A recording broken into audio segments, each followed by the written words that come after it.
प्रथमे आम विश्वगुरु कौन बाहास्फुट मारुचंती शुणी नियंतु तापरे कथा हवा।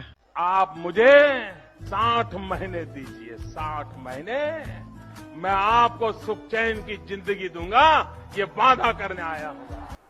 चल झूठा। भाइयों बहनों, मैंने सिर्फ देश से 50 दिन मांगे हैं, 50 दिन।